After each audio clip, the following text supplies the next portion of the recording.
Сегодня я бы хотел начать новую серию проповедей, и общая тема будет это «Секрет взаимоотношений». Сегодня первая часть. Посмотрим, что об этом вообще говорит Бог, что говорил об этом Иисус. И на самом деле, если быть честными с вами, почему я взял вообще эту тему? Потому что в этот год так много вроде бы говорилось про это. Олег Иванович не так давно у нас проповедовал. Кстати, у нас Олег Иванович и Сава Савич уехали в Вилюйск, посещают там церковь. Пусть Господь благословит их обратную дорогу также, чтобы они добрались в целости и сохранности, и чтобы там собрание прошло хорошо. Но обратно вернемся к взаимоотношениям. Почему я взял эту тему? Вы знаете, на самом деле у каждого человека, у каждого когда-то возникают проблемы во взаимоотношениях. Нет такого человека, у которого не было бы вообще проблем. Это может быть проблема с твоим супругом или супругой. Это может быть проблема с кем-то в семье, братья, сестры. Или может быть проблема с кем-то на работе, какой-то коллега. Но нет такого человека, нет такой судьбы, нет такой жизни, чтобы у тебя не возникали проблемы с отношениями. Это просто часть жизни. Здесь, на земле. Но иногда это не так важно. Вы знаете, если это какой-то человек, который тебе безразличен, может быть, или вы не так много времени вместе проводите, то тогда никакой большой проблемы и нет. И ты, может быть, даже сам думаешь, мне все равно этот человек не нравится, как бы тут проблемы возникли, и меньше видеться будем, и слава Богу. Но если это кто-то, кто тебе близкий, если это член твоей семьи, или если это твой коллега по работе, тот человек, с которым тебе приходится видеться каждый день, то ты не можешь просто так игнорировать напряги в отношениях. И возникает вопрос, а где же нам искать решение? Что же делать? И я всегда говорил, что работу должен выполнять профессионал. У нас как-то тепло сегодня, да, или нет? Вроде автомат стоит на котле, но прям тепло, я извиняюсь.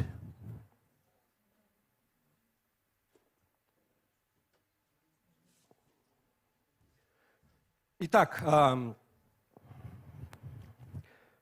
если возникают проблемы в отношениях, нужно идти к специалисту, к эксперту. Вы согласны?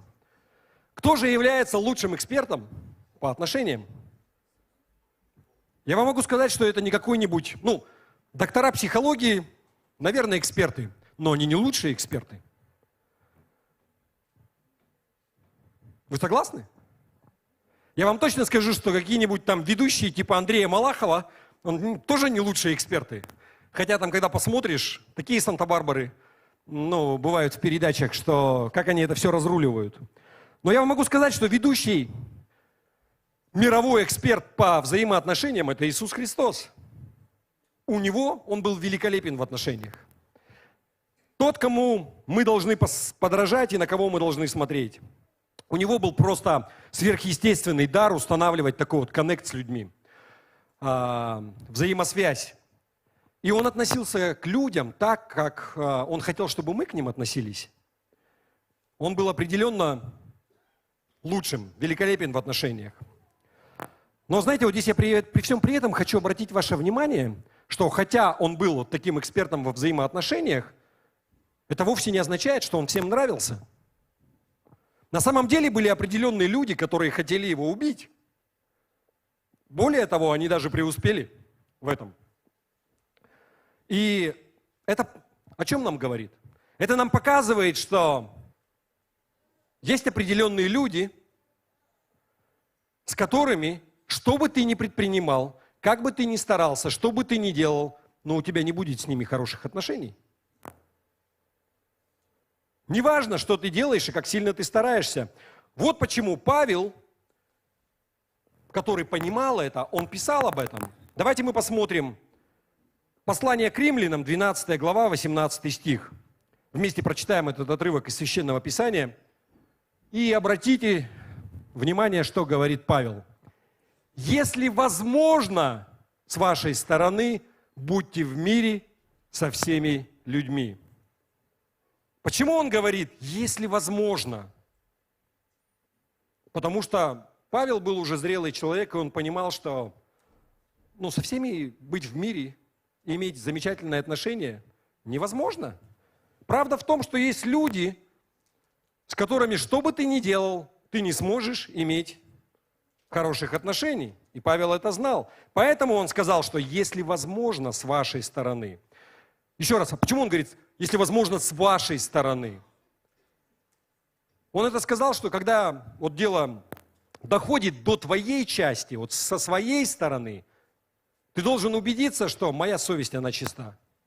Я все, что мог, сделал для того, чтобы быть в мире, чтобы иметь хорошие отношения с этим человеком.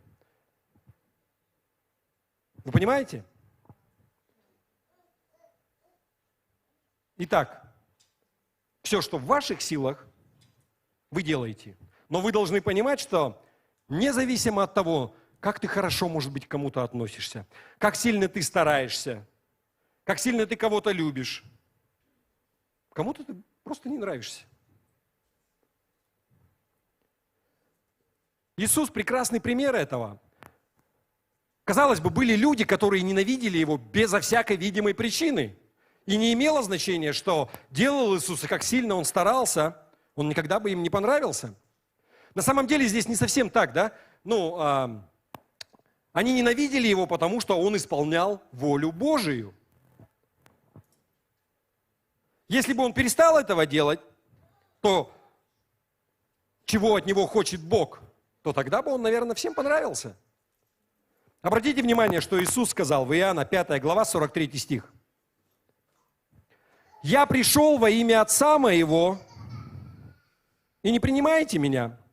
А если иной придет во имя Свое, Его примите». Другими словами, Он хотел сказать, что я делаю то, чего хочет Бог. Что я вижу, что мой Отец делает, я ничего другого не делаю. А вы Меня не принимаете. Потому что я проповедую и учу Слово Божие. Вы Меня отвергаете. Но если бы я пришел со своей собственной философией с какой-то, тогда бы я зашел на ура у вас. Тогда бы вы Меня приняли. Вот что здесь по сути говорит Иисус, да? Мы немножко отступили от темы. Не совсем то, о чем я хочу сегодня поговорить, но я хочу важный момент, чтобы вы понимали. Есть люди, с которыми вы просто не сможете жить в мире, иметь хороших отношений, отличных отношений. Но со своей стороны постарайтесь быть со всеми в мире. Все, что зависит от вас, делайте.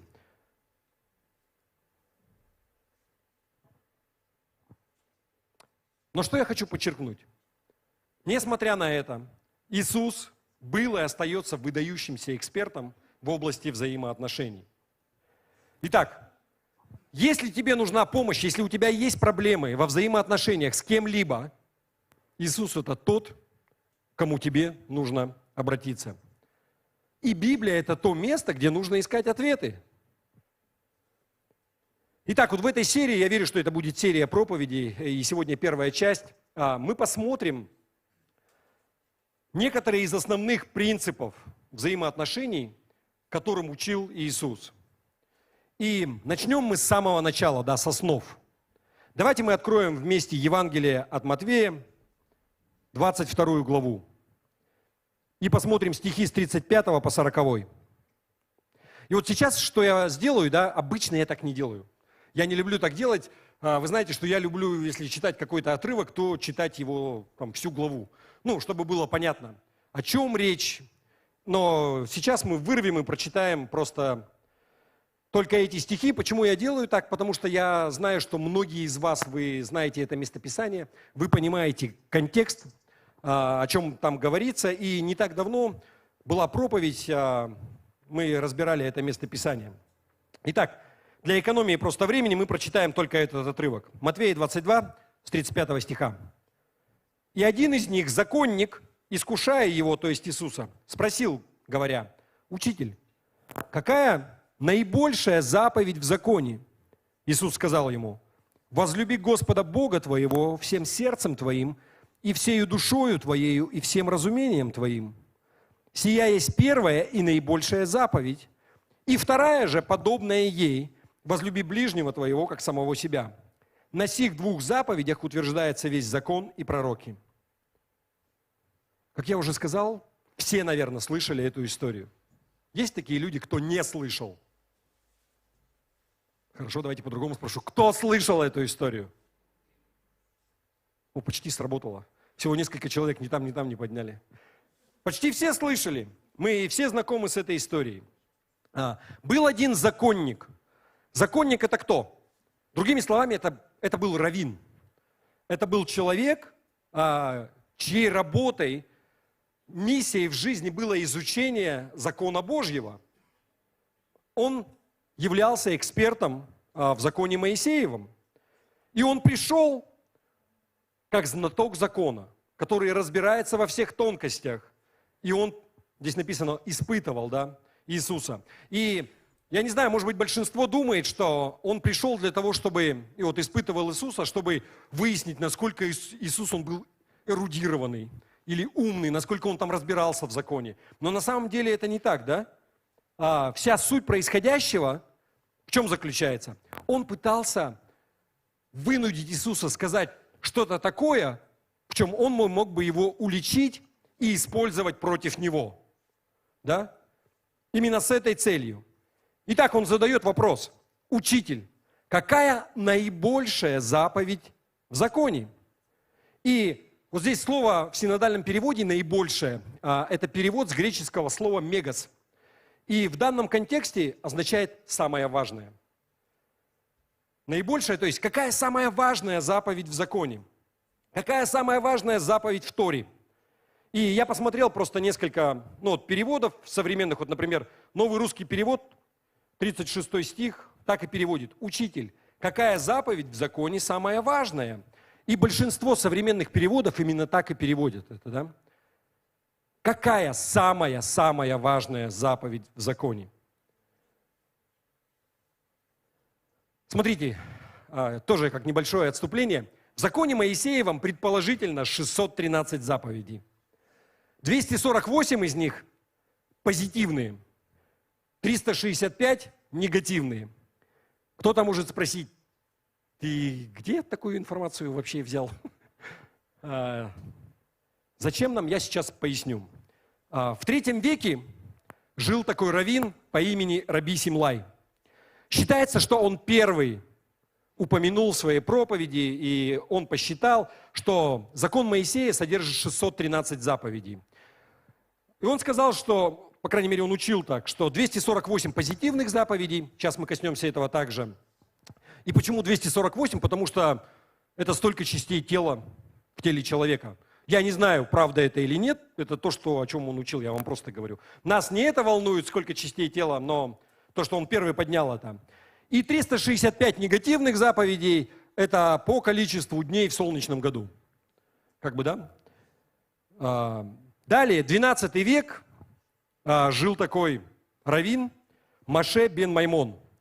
Он также известен в Европе как Моисей Маймонит, или его еще также зовут Рамбам. Это первые буквы от Раби Моше бен Маймон, поэтому Рамбам. Выдающийся еврейский философ, богослов, талмудист, раввин, врач, вообще разносторонний ученый был. Очень талантливый человек своей эпохи. И он также занимался тем, что он кодифицировал законы Торы. Был духовный руководитель религиозного еврейства своего времени и до сих пор дальше идет. И вот он пересчитал все заповеди в законе и вывел ту же самую цифру. 613 заповедей, 248 из них позитивные, 365 негативные. Что подразумевается под позитивными и негативными? Негативные заповеди – это те, где говорится, что не делай чего-либо. Да? А позитивные, соответственно, заповеди – это те, где говорится, наоборот, побуждает к действию, что делай что-то. Пример, например, да, если не произноси имя Господа в суе. Это что у нас? Это негативная заповедь. Не делай этого. Не убей. Негативная. Не кради. Негативная, да. Соблюдай субботу. Это что? Это позитивное уже, да? Это побуждение к действию. Делай что-то. Возлюби Господа Бога своего всем сердцем своим, всей душою твоей, всем разумением твоим. Это позитивная заповедь, да? Она побуждает к действию.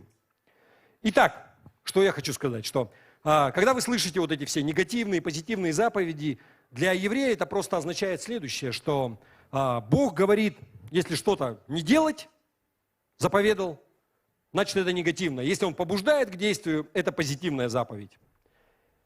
Смотрите, к чему я все вот это делаю, отступление.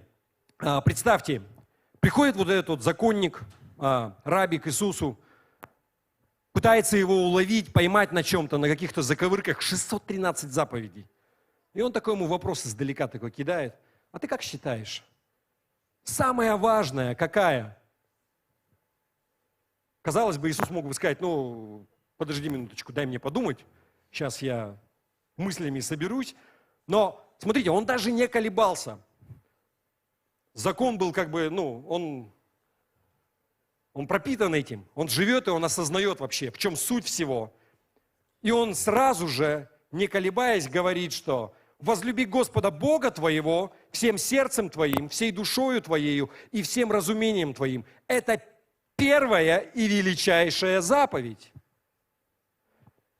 Бог создал землю, создал человека, выбрал себе народ. Он говорит, вы будете моим народом, вы будете отличаться от всех, вы будете жить то, как я задумал. И Он дает заповеди. Это же что-то важное, да? 613. И здесь самая важная из них какая? Возлюби Бога. Далее Он говорит, а вторая подобная этой, возлюби ближнего своего, как самого себя. Из 613 заповедей, вот эти две, это самое основное. Любить Бога и любить людей. И обе заповеди позитивные. Он говорит, делай это.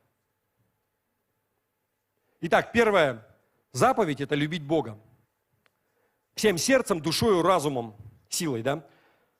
На самом деле, эту заповедь можно найти в книге Второзакония, если смотреть на Тору. 6 глава, 5 стих. Давайте прочитаем вместе. «И люби Господа Бога твоего всем сердцем твоим, и всей душою твоею, и всеми силами твоими». Иисус цитировал это местописание. Вторая по важности заповедь, подобная первой. «Возлюби своего ближнего, как самого себя». Ее можно найти в книге Левит, 19 глава, 18 стих. Вторая половина стиха, но мы прочитаем весь стих целиком.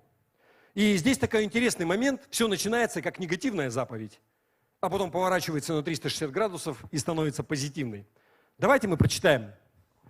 «Не мсти и не имей злобы на сынов народа твоего, но люби ближнего твоего, как самого себя. Я Господь».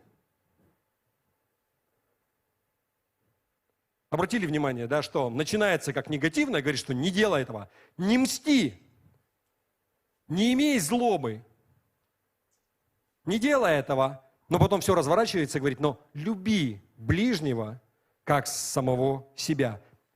Превращается в позитивную, да. Делай это. И это второй стих, который цитировал Иисус, когда Он отвечал на этот вопрос. Смотрите, когда Он перечислил эти две заповеди, его спросили, какая самая важная? Люби Бога. Вторая, люби людей. И потом Он добавляет еще что-то. Что на этих двух заповедях в синодальном переводе слово «утверждается» весь закон и пророки. Все остальные 613 заповедей, они утверждаются на этих двух. Что значит утверждается? В греческом здесь использовано слово «криминуми». И буквально оно означает повешать что-то, как, например, вешают дверь на петли. Она зиждется, она висит, она основывается на этом. Все остальные заповеди, они подпадают либо под одну категорию «люби Бога», основываются на этом, либо «люби ближнего своего». Вы понимаете, да? Что здесь имеется в виду? Любая другая заповедь может быть отнесена к одной из этих двух заповедей, то есть в какую-то категорию. Она висит на ней, то есть она Вы понимаете? Основывается на этом. Либо люби Бога всем сердцем, душой и разумом, либо люби своего ближнего, как самого себя. Давайте возьмем, кто помнит, были 10 заповедей изначально, когда Бог, Он давал Моисею. Кто-нибудь помнит их? Вообще, по крайней мере, слышали, да? Давайте мы их разберем просто. Подумайте, они в том числе относятся к этим 613 заповедям. И что интересно, первые 5, они относятся к категории «возлюби Господа своего всем сердцем твоим, душою, разумом». Вот первые 5. Первая заповедь. «Да не будет у тебя других богов перед лицом моим». Да? Вторая. Ты не должен сотворять себе идолов или кумиров, истуканов, поклоняться им. Третье. Не произноси имя Господа всуе. Четвертое. Соблюдай субботу. То есть пока все нормально же, да, это все относится, попадает под категорию «возлюби Господа Бога твоего, как самого себя». Пятое. Почитай тех, кто во власти. Ни у кого ничего не кликнуло. Как на самом деле звучит 5-я заповедь? Почитай отца своего и мать. Почему я произнес подобным образом? Вы знаете, на самом деле евреи верили и учили, что уважение к властям, оно начинается с уважения к родителям. Оно начинается с воспитания в доме. Если у нас есть учителя воскресной школы или, может быть, вообще учителя,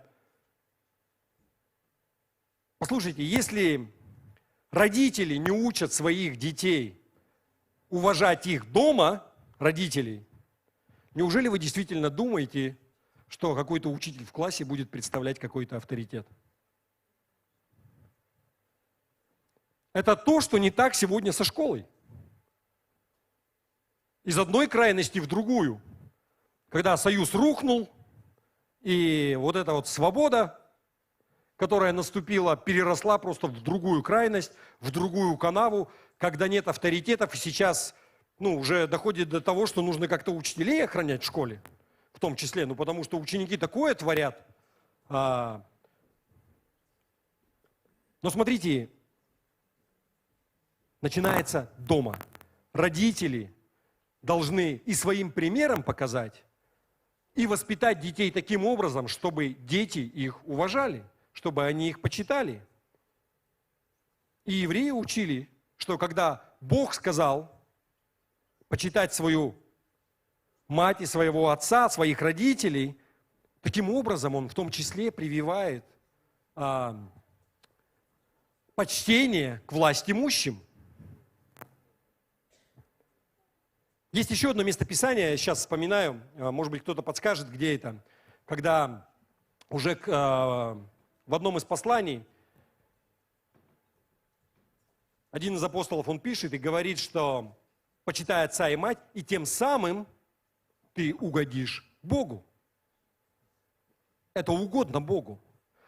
И помните, это еще что? Это первая заповедь с обещанием, что если будешь так делать, тебе будет хорошо. Дни твоей жизни на земле, они продлятся. На самом деле, это вообще Бог, Он задумал семью как миниатюру Царства Небесного. Это уже другая проповедь, другая тема, но чтобы вы понимали, что в сердце Бога мы должны почитать отца и мать. И мы должны с уважением относиться к власти. Если вы не почитаете и не уважаете своих родителей, вы не почитаете и не уважаете Бога.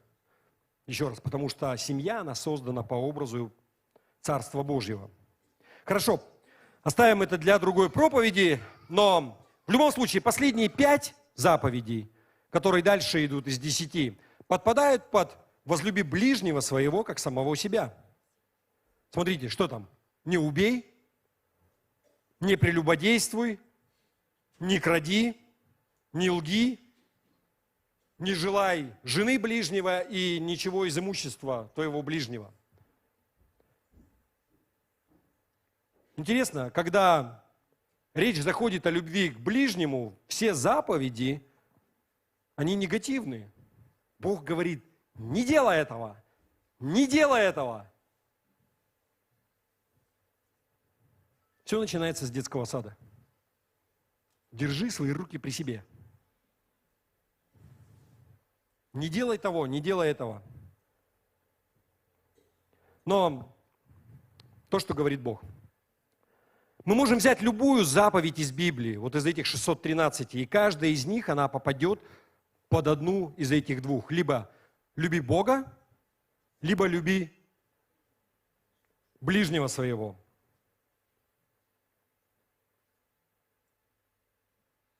Интересно, смотрите.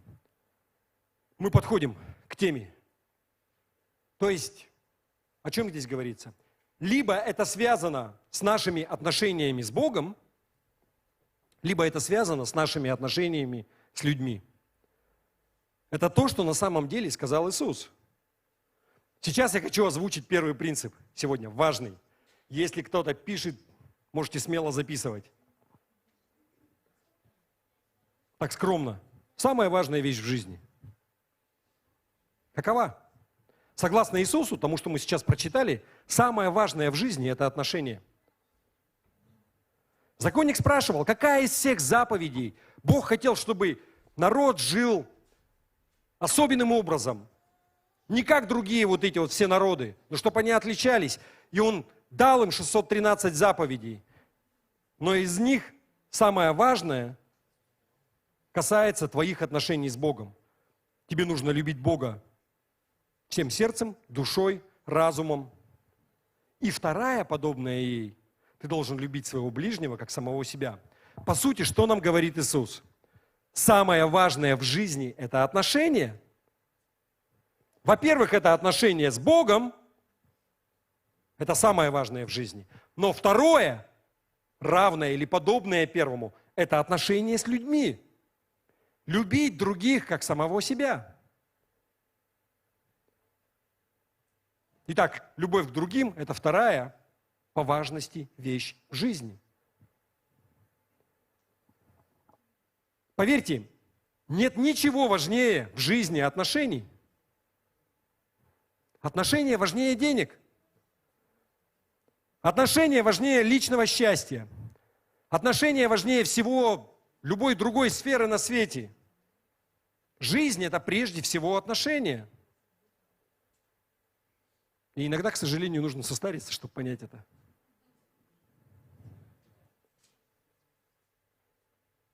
Посмотрите на последнюю часть. Давайте вместе посмотрим на Евангелие 12 главу. И, давайте, наверное, с 13 стиха начнем. Здесь, смотрите, Иисус служит толпе, толпа народа. И Он уже уходит, идет, и человек из толпы выкрикивает ему в спину и кричит ему, знаете, вот как, бывает, вот пресс-конференции смотрели, политики идут, выходят там, я не знаю, идут дальше, и репортеры пристают, и что-то кричат им, и задают вопросы. И здесь вот человек, парень из толпы, он кричит ему, Луки 12 глава, 13 стих. Некто из народа сказал ему, «Учитель, скажи брату моему, чтобы он разделил со мною наследство». На самом деле не говорится, мы не знаем, какова была ситуация, что там у них произошло, что они не поделили, но Иисус, Он просто говорит, что, так, минуту, я здесь не для того, чтобы вот этими мелочами заниматься. Смотрите, он 14 стих. Он же сказал человеку тому, кто поставил меня судить или делить вас, чтобы я тут разделял вас, кто там прав, кто виноват. А потом он говорит, казалось бы, можно подумать, что старшему этому брату, который там не разделил или что-то, но здесь не сказано, и можно отнести и к одному, и к другому. Он говорит следующую мысль, что берегитесь любых видов жадности. 15 стих, давайте посмотрим. При этом сказал им, смотрите, берегитесь любостяжания. В синодальном переведено как любостяжание, современный перевод берешь, там написано, смотрите, берегитесь любых видов жадности. Будь то старший брат или младший, который ничего не получил.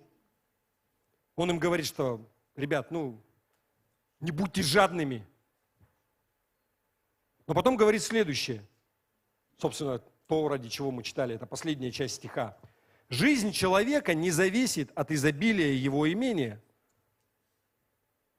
Я вот эту последнюю часть стиха в нескольких переводах вам сейчас прочитаю. Открытый перевод. «Ибо жизнь человека не в избытке богатств». Еврейский Новый Завет. Потому что даже если человек богат, его жизнь не в том, чем он владеет. Русский библейский центр перевод. Судьба человека не равна сумме его добра. То есть суть этого места в чем? Жизнь не измеряется тем, сколько у тебя всего есть. Смотрите, я сейчас хочу, чтобы вы поняли меня правильно. Нет ничего зазорного в том, чтобы что-то иметь. Чтобы иметь деньги. Но успех в жизни, он не этим меряется. Материальные вещи делают жизнь гораздо легче, я вам скажу. С деньгами гораздо веселее, чем без них. Но не все этим мерится. Если бы только каждый из нас, он мог осознать это. Другими словами, Иисус говорит, что жизнь не мерится материальными благами, которыми вы обладаете. В большинстве случаев люди, они этого не видят. Как бы мы там ни говорили, но так смотришь и на свою жизнь, и вокруг, и все равно оцениваешь успех, в каком доме человек живет или в квартире, на какой машине ездит, одежду, которую одевает, отпуск, где проводишь. Подобные вещи. Но правда в том, что когда ты дойдешь до конца своей жизни, ты поймешь, что да не суть. Не это важное. Оно приятно. То есть нет ничего плохого в этом также. Но жизнь не измеряется материальными вещами, которыми вы обладаете. Я думаю, Стив Джобс понял это. Под конец жизни вечно в джинсах ходил и в футболке. Может, есть такой инвестор, Уоррен Баффет, говорят, самый богатый человек. Уже старенький, наверное, поймет тоже это. Это не то, как измеряется жизнь или жизненный успех. Возникает вопрос. Хорошо, ты говоришь, что жизнь не измеряется материальными благами. Но если она не измеряется материальными благами, чем же тогда она измеряется? Спасибо, что спросили. И здесь я хочу вам показать второй принцип, которому учил Иисус. Если первый записывали, можете второй записывать. Смело. Жизнь измеряется качеством твоих отношений. То, что ценно для Бога, на что Он будет смотреть на твоей жизни. Насколько хороши твои отношения с Богом Отцом через Иисуса Христа. Насколько хороши твои отношения с твоим супругом или супругой. Насколько хороши твои отношения с твоими детьми. Насколько хороши твои отношения с твоими друзьями. Насколько хороши твои отношения с коллегами, с людьми в обществе, в церкви. Жизнь измеряется качеством твоих отношений. Итак, можно какую-то промежуточную черту подвести и сделать краткий обзор то, что мы уже озвучили и сказали. Первый принцип. Самое важное в жизни – это отношения. Второй принцип. Жизнь измеряется качеством твоих взаимоотношений. Именно так Бог будет оценивать твой жизненный успех. Давайте начнем с самых важных отношений в жизни. Это наши отношения с Богом. Аминь. Все хорошо.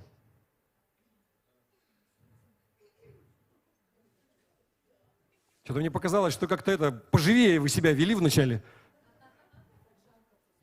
Жарко? Вам жарко, представьте, как мне тепло.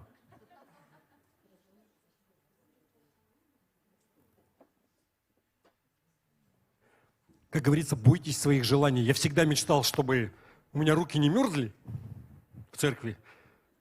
Пусть будет лучше жарко.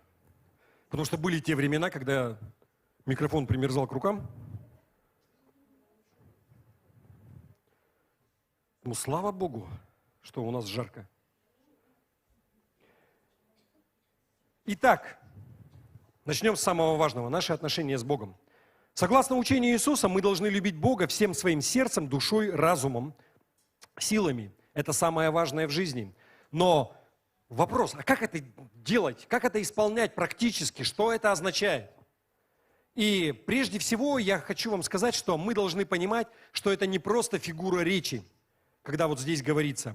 Потому что есть такое мнение у некоторых богословов, которые говорят, что когда Иисус говорил нам любить Бога всем сердцем, душой, разумом, силами, это такая вот фигура речи, и он образно говорит, что мы должны любить Бога всеми фибрами своего существа, каждой своей клеточкой.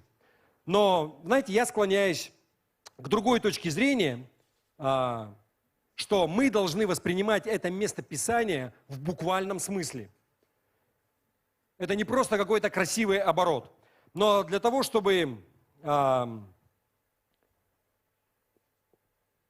делать это, нам нужно мыслить как еврей. Ну и понимать некоторые тонкости греческого языка. Смотрите, для еврея душа состоит из 3 частей. Разума, воли и эмоций. Но в греческом языке, если бы вы хотели описать и подчеркнуть разум, волю и эмоции, и конкретно говорить о каждом, да, они говорили сердце. Сердце для обозначения эмоций. Для обозначения эмоций. Вот то, что у меня на сердце. Развеселилось сердце мое. Я радостный. То есть, да, другими словами. Ну, я радостный, как-то развеселилось сердце мое гораздо эмоциональнее звучит, так скажем, да. Разум подразумевает, обозначает мысли. И душа обозначает волю человека, обычно в греческом. Итак, когда говорится «любите Бога всем своим сердцем», это означает любить Бога всеми своими эмоциями. Мужчины, я знаю, что многим из нас очень тяжело любить эмоциями. Я уже как-то делился, потому что лично я, не то чтобы я бы не был эмоционален, но вот я сейчас стоял, у меня тоже чуть слезы не навернулись, когда вот там, в самом начале, да? Может быть, состарился, не знаю. Но многие женщины, они не смогли сдержаться, они плакали, да? Мужчины не такие эмоциональные.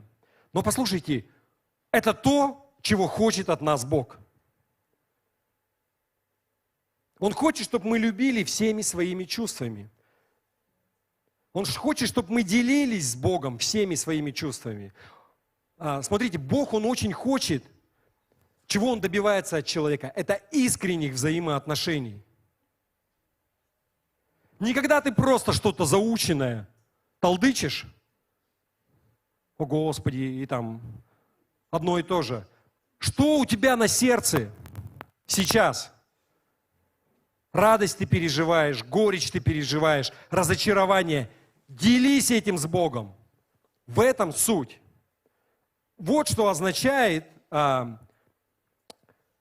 любить Бога сердцем, любить Его эмоциями.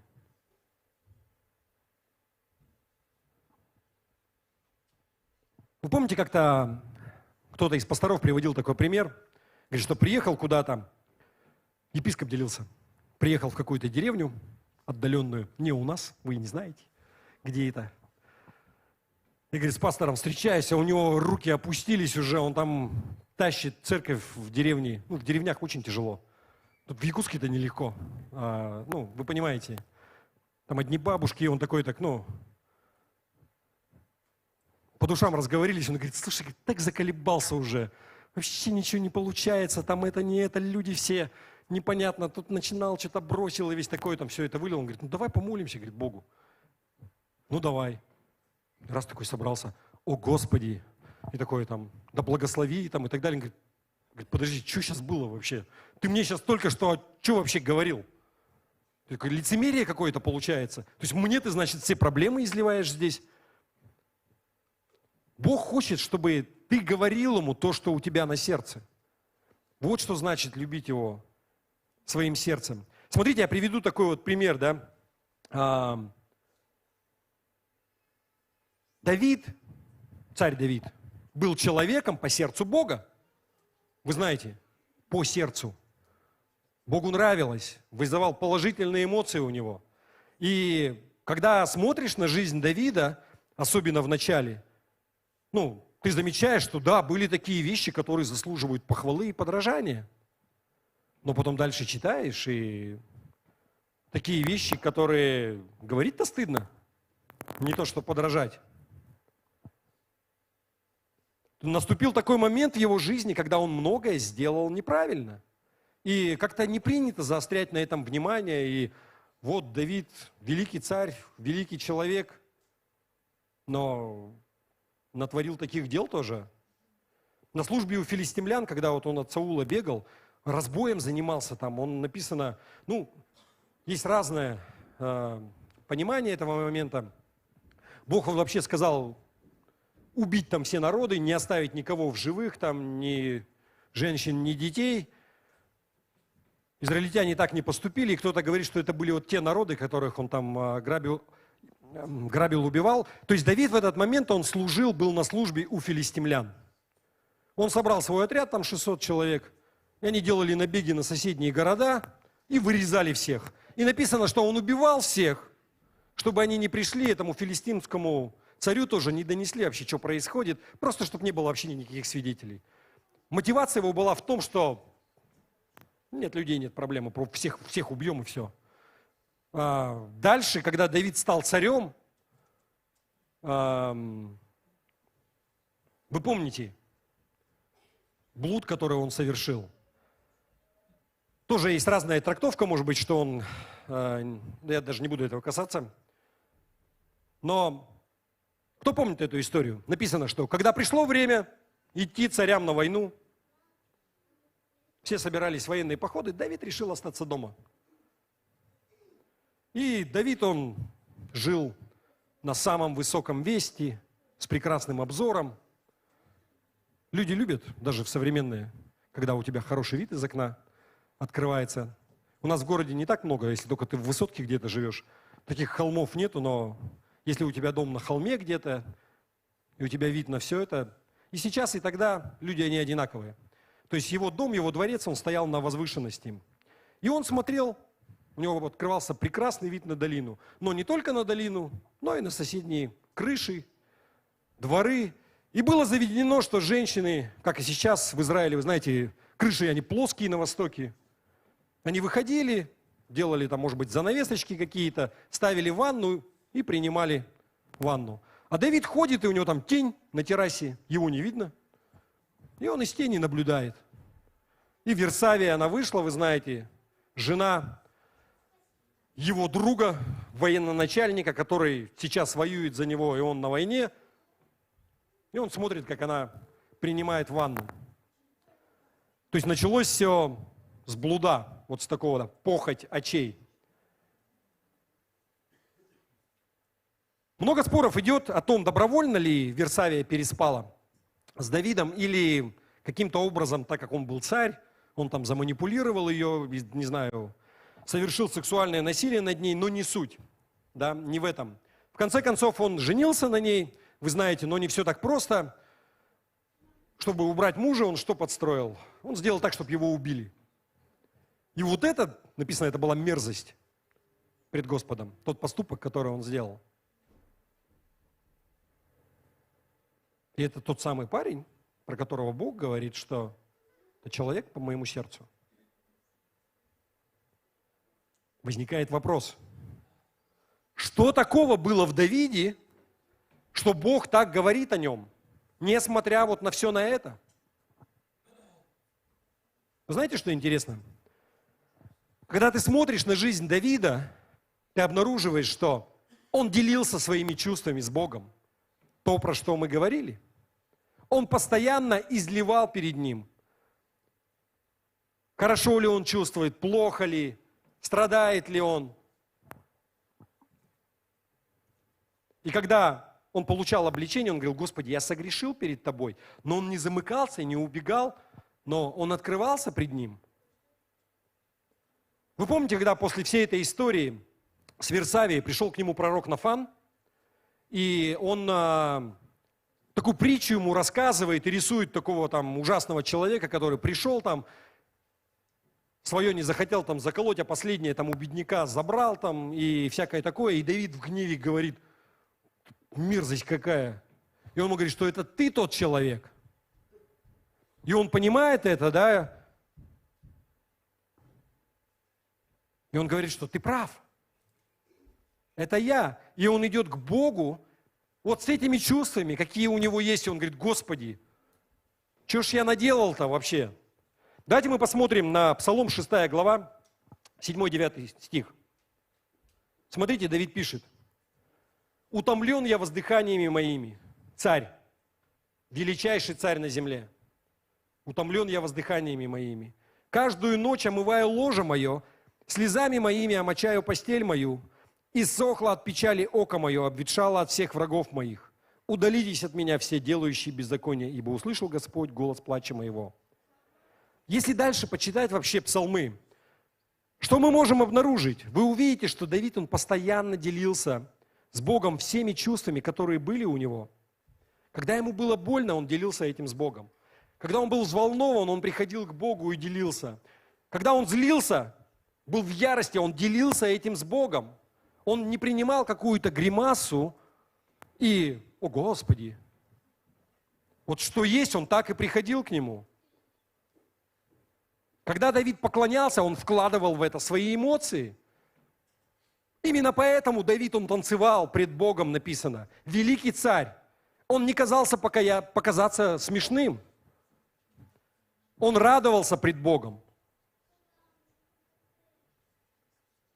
Кто скажет: давайте мы тоже будем танцевать и радоваться. Ну, на самом деле, многие из вас вообще не умеют танцевать. И поэтому, может, и не надо. Но суть в том, что когда вы поклоняетесь Богу, вы поклоняетесь Ему своими эмоциями. Я хочу показать просто, дать пару советов. Мне самому тяжело в этом. Становишься старше, может быть, как-то более эмоционален становишься. Но как научиться делиться своими чувствами с Богом? Потому что я знаю, из мужчин многие точно этого не умеют делать. Итак, как научиться делиться своими чувствами с Богом? Прежде всего, когда ты молишься, молись в одиночестве. Это не означает, что мы не должны молиться вместе, но это не заменяет твоей личной молитвы. Вы понимаете, да? Молись один, и когда молишься, молись вслух. Да, Бог может слышать наши мысли, и ты можешь молиться про себя. И у некоторых, бывают такие ситуации, там, на работе не стоит ходить там и молиться вслух, чтобы у тебя проблем не возникло и тебя не поперли. Но когда у тебя есть твое личное время, когда ты один, твое личное молитвенное время, молись один, молись вслух и выражай свои чувства в словах. Делись с Богом, что у тебя есть внутри. Вот так ты научишься любить Бога всем своим сердцем, всеми своими эмоциями. Итак, возлюби Господа Бога твоего всем своим сердцем, то есть своими эмоциями. Дальше, всею душою своей. И душа означает любить Бога своей волей. Смотрите, развитие отношений требует усилий. Поддержание отношений также требует усилий. Над созданием и над развитием отношений нужно работать, нужно что-то делать. Но и над поддержанием отношений тоже нужно работать.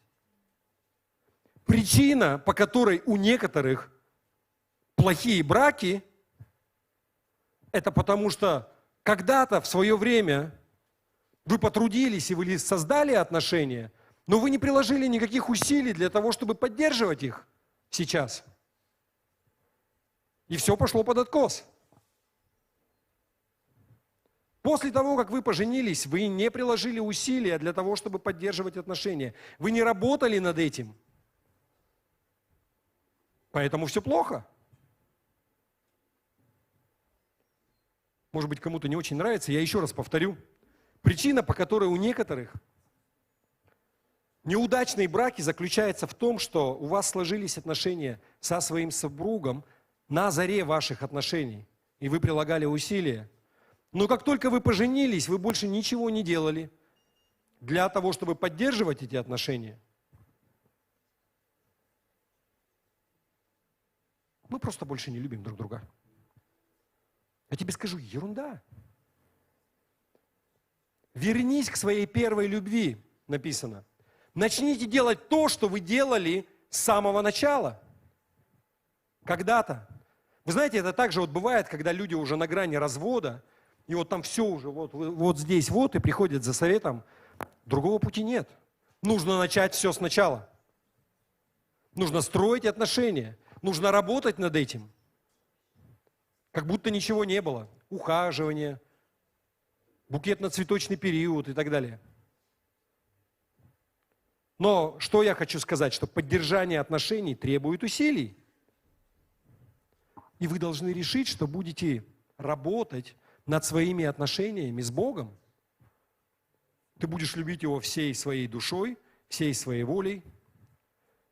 Что это означает? Ты будешь молиться Ему, ты будешь читать Библию, и ты будешь ходить в церковь. День матери сегодня. Многим мамам хочу сказать. Вы знаете, 99,9%, что твой ребенок, он не станет великим спортсменом. Я смотрю просто на свою жизнь, сколько времени я посвятил тому, чтобы возить детей. Вообще, вот назовите секцию в городе, мы там были. Как бы, да? Но суть не в этом. Даже, знаете, я смотрю на всех своих знакомых в нашем городе, на знакомых в других городах, через поколения даже. Я знаю только одного человека, одного из, наверное, я не знаю, сотни тысяч, кто стал профессиональным спортсменом. Действительно, как бы, великий спортсмен, как нормальный. То есть в НХЛ играет, вот уехал в Америку парень, и тоже родители там все посвятили, но тысячи, десятки тысяч людей, да, они там чего-то добились, да, они там, может быть, поступили куда-то в университет, но это не их основная специальность, они не этим зарабатывают деньги. К чему я это говорю? Я хочу вам сказать, что, скорее всего, они не станут великими спортсменами, они не станут там великими кем-то, они могут стать хорошими людьми, да. И это идет на пользу, я не призываю забросить все это. Но я вам хочу сказать, что их вечность зависит от их взаимоотношений с Богом. Воскресенье? Идите в церковь! Бывает, что да, соревнования, бывают исключения, да, и можно это, но приоритет все равно должен быть какой-то. Поставьте, он не должен постоянно пропускать. Сейчас упустите, потом дети, они же тоже не дурачки. Они видят, где приоритеты вообще. Ты можешь говорить одно, но он смотрит, что ты делаешь. Итак, ты должен убедиться, что ты сделаешь все, что необходимо, чтобы иметь прекрасные отношения с Богом. Вот что значит любить Бога всей своей душою. Дальше говорится, любите Бога всем своим разумом. Это означает любить Его своими мыслями. Всеми своими мыслями. То есть ты размышляешь о Нем, ты размышляешь о том, что Он сделал для тебя, ты размышляешь о Его обещаниях, ты должен размышлять о Его Слове. Ты не будешь думать о тех вещах, о которых тебе не нужно думать, а будешь думать о том, что тебе нужно думать. Вот что значит любить Бога всем своим разумом. Давайте посмотрим на Филиппийцам, 4 глава, 8 стих. Знакомое место. Я прочитаю сразу в новом русском переводе. Понятнее. И, наконец, братья, размышляйте о том, что истина благородно, справедливо, чисто, что приятно и восхитительно, о том, в чем есть добродетель, и о том, что достойно похвалы. Пусть это занимает ваши мысли. Смотрите, момент такой. Мы не можем контролировать, какие мысли к нам приходят в голову. Иногда мне такие мысли приходят, я бы постеснялся. Не хотел бы, чтобы кто-то вообще узнал, но я не могу это контролировать, то, что мне пришло. Но я могу контролировать, буду я об этом размышлять и развивать эту тему, или я ее просто отсеку. Вы понимаете? Потому что дьявол, он может тебе закидывать там что-то. Думай о том, что должен, и не думай, о чем не должен. И последнее, но не менее важное. Когда говорится, да, что вот, любите Бога всеми своими силами, означает любить всеми своими способностями. Ничего не удерживай. Сделай любовь к Богу твоим приоритетом. Важная деталь. Смотрите, если ты не можешь или не хочешь любить Бога всем своим сердцем, душой, разумом, силами, почему ты думаешь, что ты сможешь любить ближнего, как самого себя? Правда заключается в том, что у тебя ничего не получится. Ты не сможешь. У вас должны быть правильные отношения с Богом, прежде чем вы сможете наладить правильные отношения с людьми. Я повторю эту мысль еще раз. У тебя должны быть правильные отношения с Богом, прежде чем ты сможешь наладить правильные отношения с людьми. И да, бывают такие люди, которых все обожают. У них такой естественный дар, знаете, милосердие. Они любят всех, и все любят их, и они неверующие. Они не христиане. Но вы знаете, иногда люди, они неправильно понимают, что такое любовь. Как пастор Сергей Кульман, когда он здесь сидел на сцене, говорил, давайте определимся с терминами. Что такое любовь? Вы знаете, они любят такой любовью, как кажется, и эта любовь приведет этих людей потом в ад. Вопрос, разве это любовь?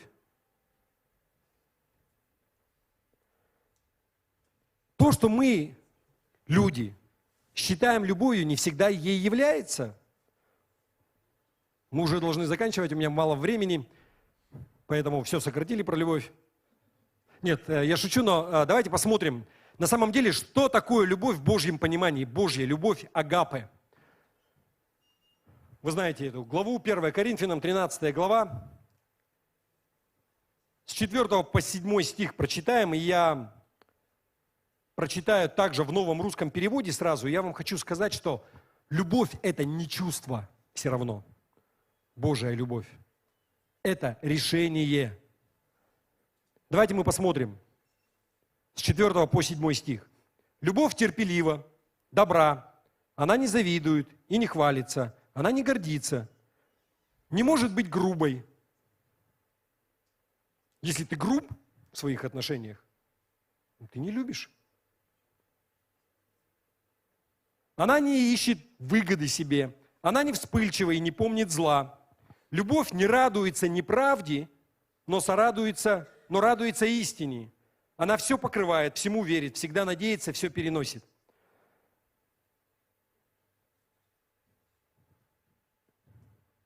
Вы знаете, этот мир, он говорит, что любовь – это принятие. Ты принимаешь человека таким, какой он есть. И ты его любишь таким вот. Вы знаете, это неправда. Вот что я пытаюсь донести своим детям, может быть, не так часто говорил им это, но что нет ничего такого, что вы могли бы сделать, что заставит меня разлюбить вас. Но это не означает, что я всегда буду одобрять то, что вы делаете. Если ты поступаешь неправильно, я скажу тебе, так делать нельзя. Почему? Потому что я хочу, чтобы ты пошла или пошел на небеса. Я люблю тебя, я хочу, чтобы ты пошла на небеса. И есть только один путь на небо. Через Иисуса Христа. Библия нам говорит, что есть определенные вещи, что если мы их будем делать на регулярной основе, и мы не будем в этом каяться, то мы не попадем на небо. Мы не унаследуем Царство Небесного. Часто спрашивают, например, меня про ЛГБТ. На самом деле, я не знаю, как у нас в городе тоже, но проблема все больше и больше везде становится, и в церквях в том числе. Если у нас чего-то нет, это не означает, что этого не существует. Как относиться и что делать? Но вы знаете, любить людей, любить в том числе людей ЛГБТ, это не означает, что мы грубы с ними, или мы превозносимся, смотрим на них свысока, высокомерны по отношению к ним. Нет.